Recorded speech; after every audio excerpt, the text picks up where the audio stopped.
Senhor Deus, pedimos que o Senhor nos oriente, nos guie as mentes, os corações. Ó Deus, que o Senhor aquiete os nossos corações, os nossos sentimentos, para ouvirmos agora, Deus, a Tua palavra. Em nome de Jesus. Amém. Quem entrou e pegou um boletim, no verso, na contracapa do boletim, tem um esboço da mensagem, alguns tópicos, não propriamente o esboço, mas alguns tópicos que podem te orientar naquilo que nós vamos falar aqui. Na década de 80, 1980, uma professora da Universidade Yale, uma mulher chamada Ellen Gross, ali nos Estados Unidos, ela fez uma pesquisa sobre surdez hereditária. Uma ilha, talvez você nunca tenha ouvido falar dessa ilha. Eu, por exemplo, nunca tinha ouvido falar. Eu estava estudando para pregar e eu fui ouvir falar que existe essa ilha ali na costa nordeste dos Estados Unidos, uma ilha chamada Martha's Vineyard. E a pesquisa que essa professora da Universidade Yale fez foi com pessoas dessa ilha, e pessoas que moravam ali, elas tinham vindo, elas colonizaram essa ilha vindas de um condado da Inglaterra chamado Kent, onde ali naquele condado a incidez de surdez hereditária era muito alta. E aí eles foram para ali, e o isolamento geográfico levou-os a casar com os próprios familiares. E esses dois fatores, o isolamento geográfico e o casamento entre familiares, fez com que a porcentagem de pessoas surdas aumentassem absurdamente na ilha. E aí, por volta do século XIX, tinha uma cidadezinha nessa ilha em que uma em cada 25 pessoas era surda na ilha, que para os padrões atuais é um número absurdo. Mas existe uma outra cidade, um pouco menor, que o índice chegava ao absurdo de 25% da sociedade de gente surda. Hoje, por causa da mobilidade da população e do casamento com outras pessoas de outros lugares, a surdez hereditária ali desapareceu. A última pessoa que nasceu surda nessa ilha morreu em 1952. Por que eu estou falando isso? Porque em quase todas as sociedades do mundo, os deficientes físicos, eles são forçados a se adaptar aos padrões de vida dos não deficientes. No entanto, não foi isso que aconteceu naquela ilha.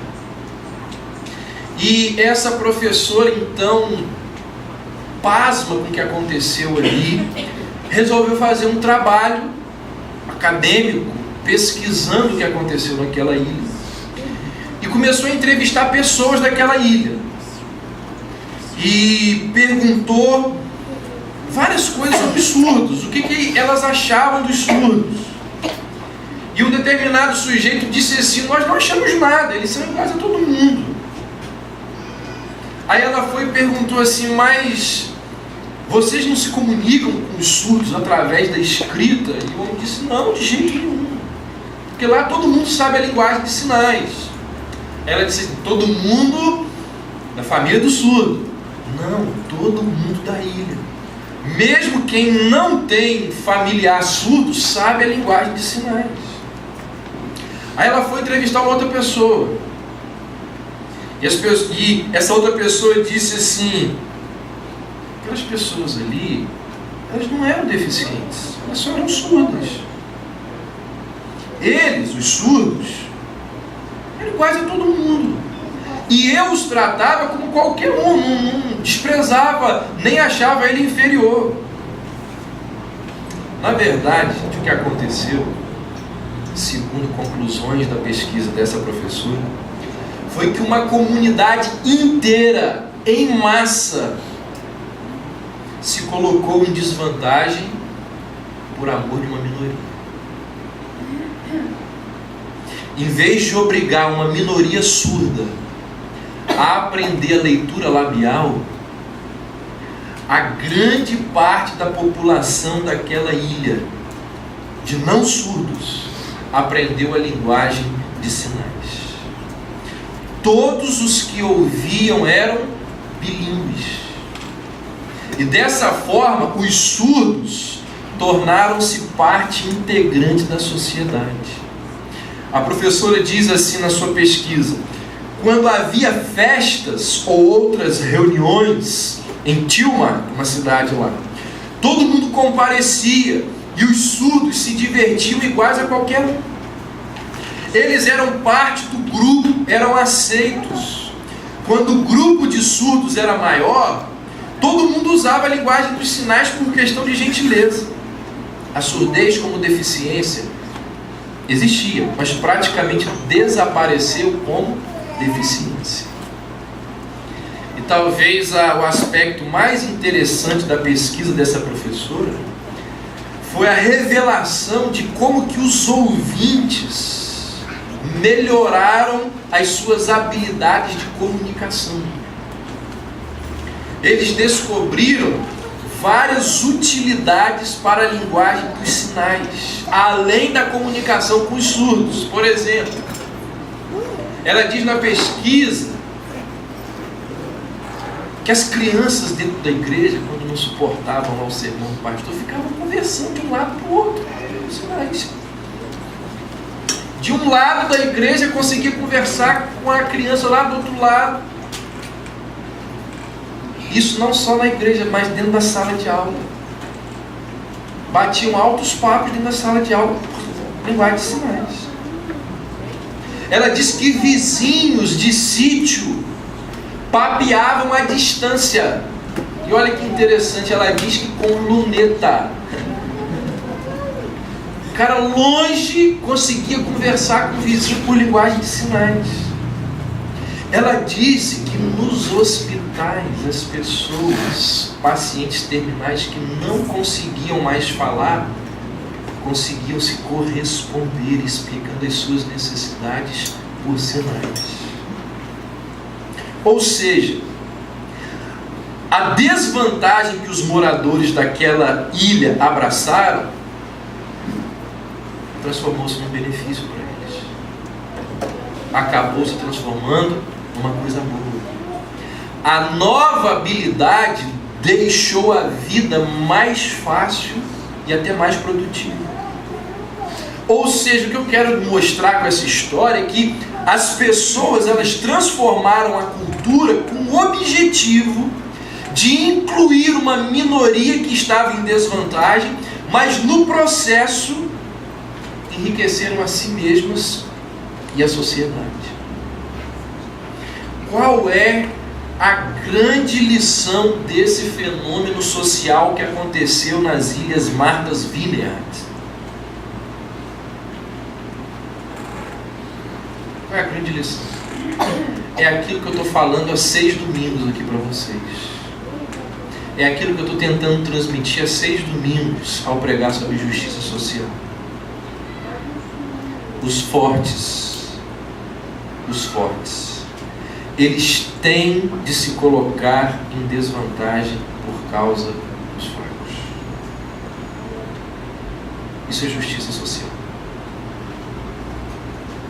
Os fortes abrem mão. Os fortes se colocam em desvantagem por aqueles que são carentes, por aqueles que são mais fracos. A maioria em prol da minoria. Isso é, sem sombra de dúvida, um dos principais aspectos da justiça social. Hoje, a gente chega então à nossa última mensagem nessa pequena série que a gente pregou aqui sobre justiça social. E o meu desejo, a minha esperança é que tudo que nós ouvimos nesses últimos 6 domingos nessas últimas 6 reflexões, tenham servido para despertar o seu coração da inércia e do comodismo em relação às pessoas carentes. Daqui para frente, meu irmão, minha irmã, meu amigo, é com você. O que você vai fazer com a mensagem que você ouviu é responsabilidade sua diante de Deus. E eu fico a me perguntar, será que nós vamos fazer 1 minuto de silêncio e o jogo vai continuar?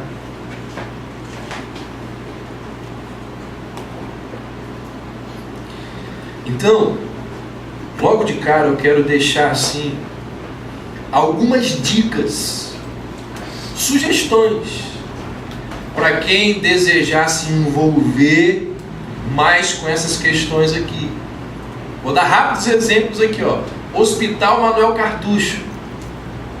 Matias hoje de manhã me procurou e falou assim: Davi, ontem fui lá no Manuel Cartucho. Aí lá. Existe uma quantidade enorme de pessoas lá que precisam da sua ajuda. E sabe qual é a maior ajuda que aquelas pessoas lá precisam? De um ouvido. De alguém que sente do lado delas só para ouvi-las.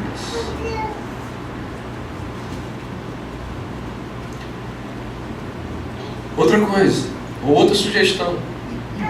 Procura o pastor Arnaldo. O pastor Arnaldo está terminando agora em agosto um curso de capelania para trabalhar com vários hospitais aqui em Campos. Procure. Você pode fazer parte do Ministério de Capelania para ajudar as pessoas.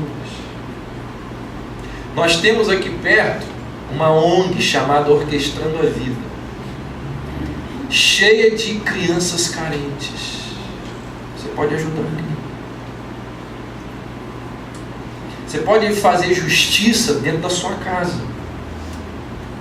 com a pessoa que trabalha ali. Você pode fazer justiça na sua empresa. Você pode fazer justiça no seu bairro. Enfim,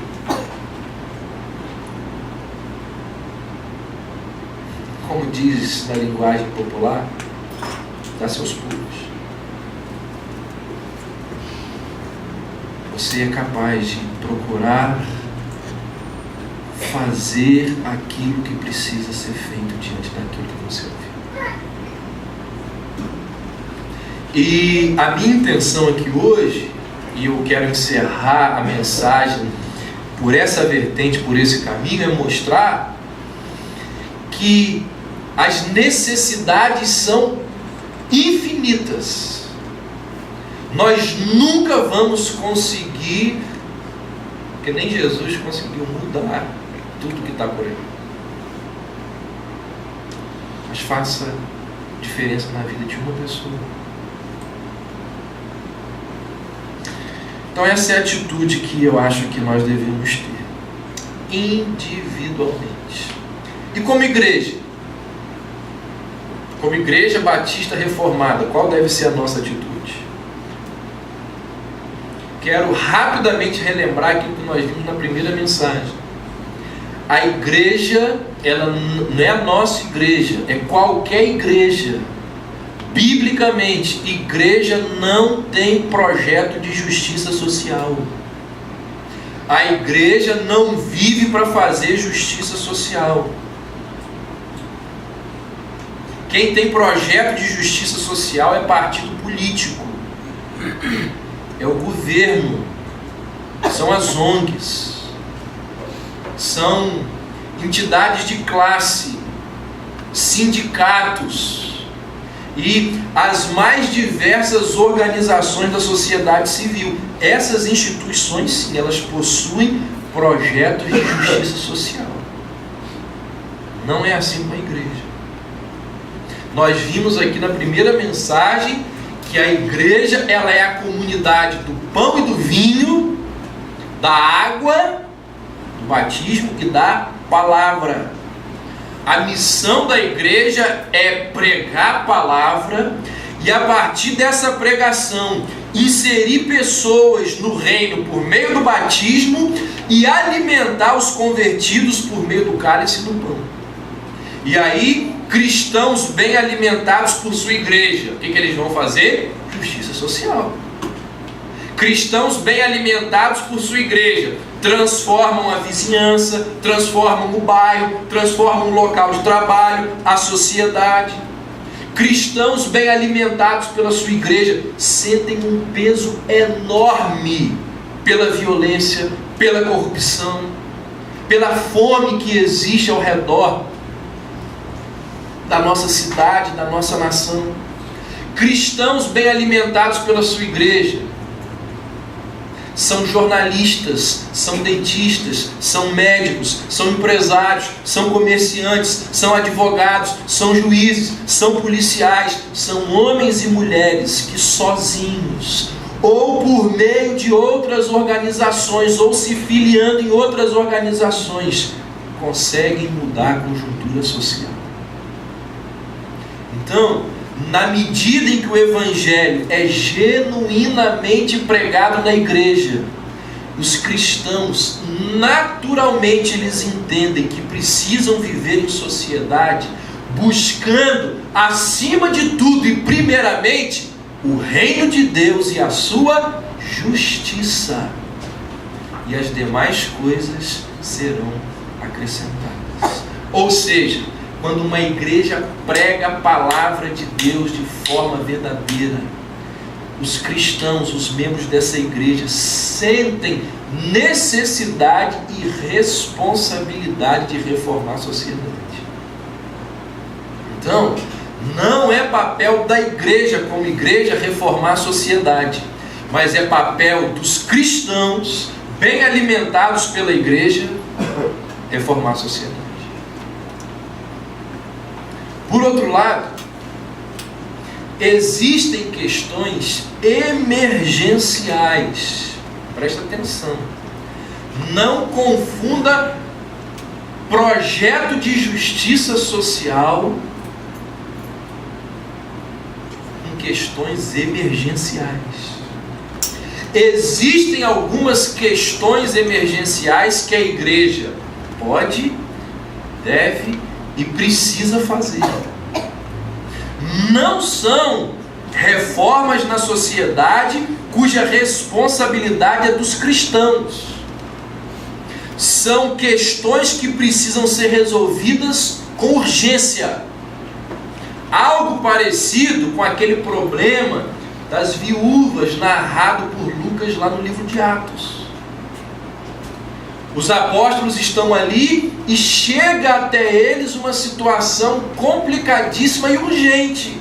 Das viúvas que não tinha ninguém por elas, das viúvas que estavam sendo deixadas de lado. E aquela situação das viúvas era algo urgente, emergencial, era algo para ontem. E aí, quem que ficou responsável de resolver aquela situação ali? Diz o texto bíblico que os apóstolos escolheram lá homens fiéis a Deus, que tinham o respeito da comunidade, e elegeram eles o que? Diáconos. O ministério diaconal foi criado para isso. Responsabilidade do diácono não é servir ceia, não é ficar aqui na frente recebendo o olhar das pessoas. Existem algumas questões emergenciais que a igreja pode, deve e precisa fazer. Responsabilidade de quem? Corpo diaconal da igreja. Mas para que isso aconteça, é preciso ter critérios e estabelecer princípios para não fazer o que deve ser feito de forma errada. Por exemplo, as pessoas que irão trabalhar nessa área dentro de uma igreja, elas precisam de muita sabedoria e de discernimento. Diácono, diaconisa, tem que ter muita sabedoria e discernimento. Por exemplo, sobre essa questão de situações emergenciais urgentes para ontem que chegam diante da igreja. Quem que a gente deve ajudar? Olha, nossa igreja aqui ela é pequena, mas existem igrejas grandes aí que a quantidade de solicitações são muitas. Aí você chega e tem lá 10 pessoas que pediram ajuda da igreja. Gente, ajudar custa caro. Ajudar é muito caro. E aí, que grau de prioridade a igreja deve dar a esse ministério em relação aos outros? Nós vamos desviar quanto do orçamento da igreja para a ação social? Olha, isso aqui abre um leque de discussões enorme. Se não for tratado com muito discernimento, vira motivo de divisão e briga. Existem várias igrejas que têm brigas sérias por causa disso daqui. Será que a igreja ela deve esperar ficar maior a fim de oferecer ajuda à comunidade?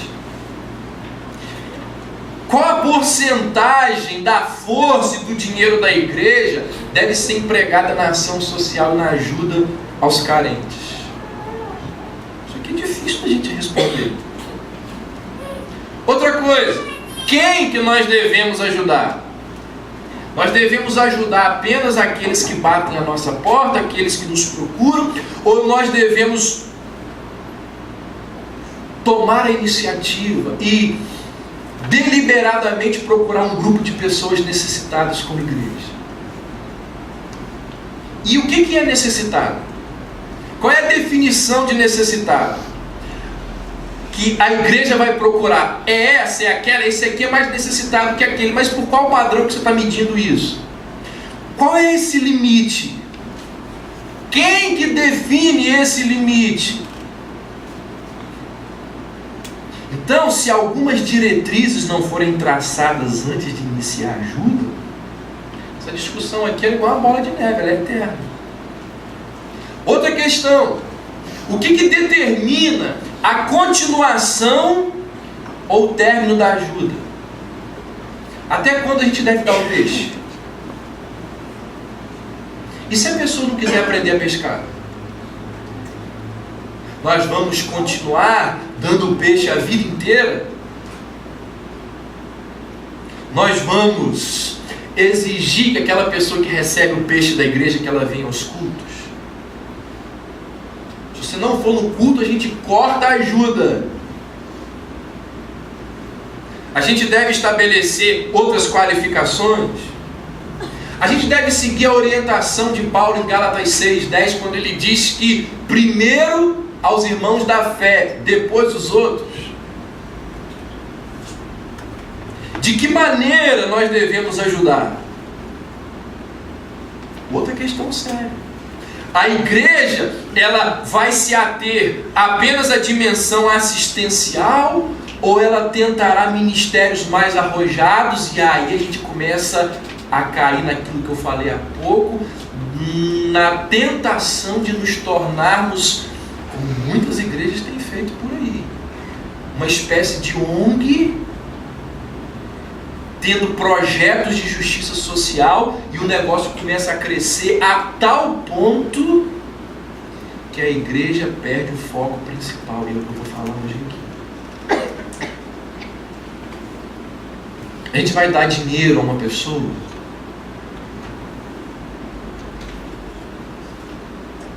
Já apareceu, já chegou até mim a possibilidade de ajudar algumas pessoas por aí aqui em Campos.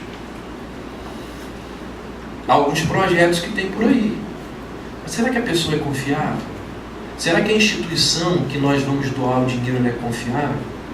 Essa instituição ela presta contas de onde ela investiu o dinheiro? Tudo isso aqui são questões seríssimas.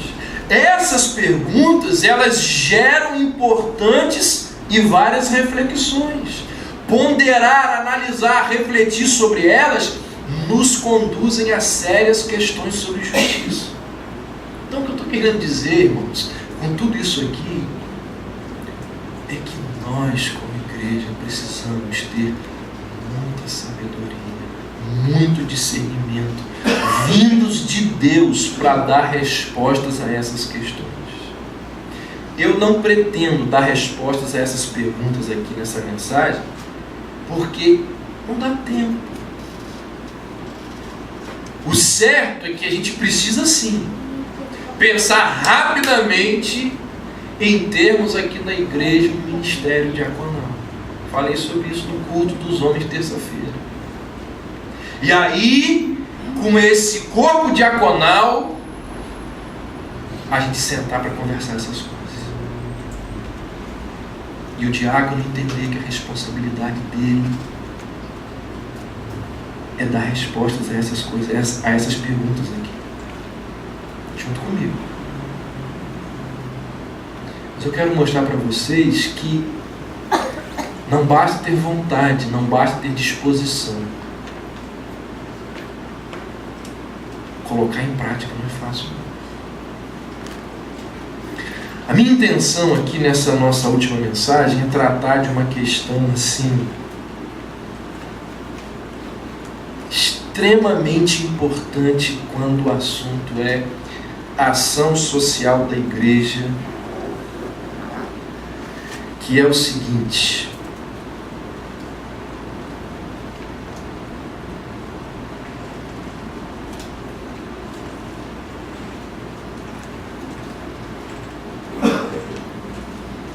ajudar o necessitado é a mesma coisa que evangelização.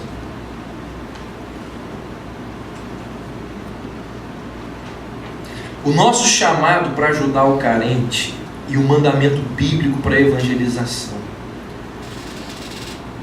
Como que essas coisas elas andam juntas? Tem gente que diz o seguinte: tem muita gente que pensa isso. Os cristãos só devem fazer justiça, só devem ter ações sociais, só devem ter boas ações em relação ao próximo, como um meio para a evangelização. Ou seja, nós devemos ajudar os outros simplesmente porque essa ajuda ela abre portas para o evangelismo. Isso significa que se existir 15 pessoas carentes, necessitadas, mas que são ateus, e que na primeira ajuda viram e dizem: nós não queremos saber de nada, a gente não vai ajudar. Eles já disseram que não querem ouvir a pregação, eles só querem o nosso benefício material. A gente deve continuar ajudando? Será que essa é a posição das Escrituras sobre o assunto? Não sei se essa noção ela se encaixa na parábola do bom samaritano. Porque o bom samaritano, ele não perguntou àquele homem caído ali: ei, você é crente? Você serve ao mesmo Deus que eu, para saber se eu vou te ajudar? Não sei se essa noção ela também se encaixa na ordem que Jesus nos dá lá em Lucas 6, de ajudarmos as outras pessoas sem esperarmos nada em troca. Jesus é bem claro quanto isso. Jesus diz: olha, faça e não faça esperando obrigado e gratidão, faça porque deve ser feito. E tem mais uma coisa: se nós ajudarmos apenas as pessoas que aceitam o Evangelho, nós corremos um risco enorme de sermos vistos como pessoas que só fazem isso em benefício próprio, ou seja, para aumentar o número do rol de membros da igreja. Outro grupo de pessoas diz o seguinte, e é aqui que eu quero me deter: fazer justiça é anunciar o Evangelho. Fazer justiça já é evangelismo.